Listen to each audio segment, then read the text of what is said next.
Walimu wanateseka. Kutoka kaunti nambari 1 tuelekee kaunti nambari 40 ambapo wakazi wa wadi za Lugulu na Marachi katika eneo bunge la Butula huko Busia wanahofia usalama wao kwenye daraja la Namaderema linalounganisha wadi hizo mbili ambalo liko katika hali mbaya, kama anavyotuarifu Jen Jerotich. Huku mvua ya masika ikitarajiwa kuanza mwezi ujao, hali ya daraja hili linalounganisha wadi za Lugulu na Marachi Mashariki katika eneo bunge la Butula inawatia wasiwasi wanaolitumia, wakihofia huenda likaporomoka.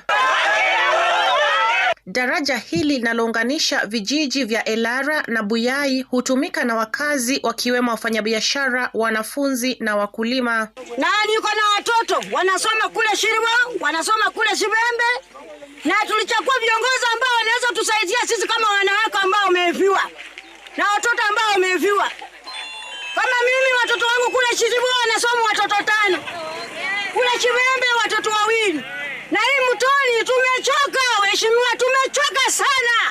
Kwa sababu watoto wanapofika kule, hata wakiwa na pikipiki, mabodaboda wanaanguka chini ya maji, magari yanaanguka chini ya maji. Na tunaandamana leo kuhusu hii daraja yetu ya Buyai. Hii daraja imeharibika na imeumiza watu wengi. Kila wiki matinga inaanguka ndani, watoto wa shule, hii mtoni ikijaa hawezi pita.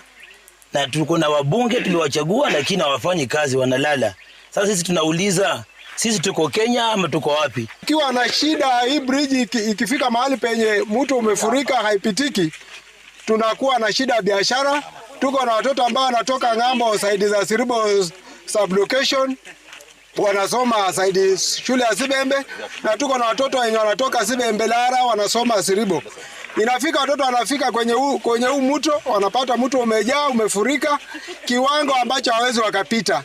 Inabidi kila mtoto arudi nyumbani. Daraja hili lilijengwa takriban miaka 70 iliyopita na sasa hali yake inahofiwa kuwa dhaifu ikilinganishwa na uzito linalobeba, baadhi ya vyuma vikuu vilivyotumika katika ujenzi wake vikianza kukatika. Naomba MP kwa sababu kwa CDF iko na emergency fund. Kwa hiyo emergency fund ikitokea vitu ya dharura kama hii, tusingoje daraja ibomoke, vunje mawasiliano, kwa shughulikie maneno kwa dharura, utengeneze hii bridge, uinue, kwa sababu kama ilitengenezwa wakati wa koloni lazima traffic imekuwa juu kabisa. Hii daraja imetusumbua muda mrefu sana.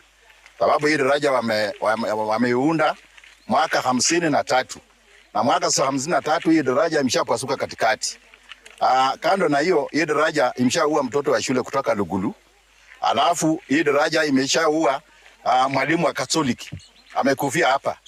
Kina mama wanafanya biashara ndio wapate pesa kidogo ya kulipia watoto yao school fees. Tuko na masokoni ng'ambo ile na ng'ambo hii. Wamama wakishindwa kucross kupeleka vifaa zao kwa sokoni, hiyo inakuwa uchumi ya familia inaharibika. Na kwa hivyo tumeomba tusaidiwe na serikali, hii bridge iwe inapitika. Mbali na kuwa jinamizi kwa wafanyabiashara, wanafunzi na wakazi, mto huo unapofurika barabara hiyo haipitiki. Jen Jerotich, runinga ya Citizen kutoka eneo bunge la Butula, kaunti ya Busia.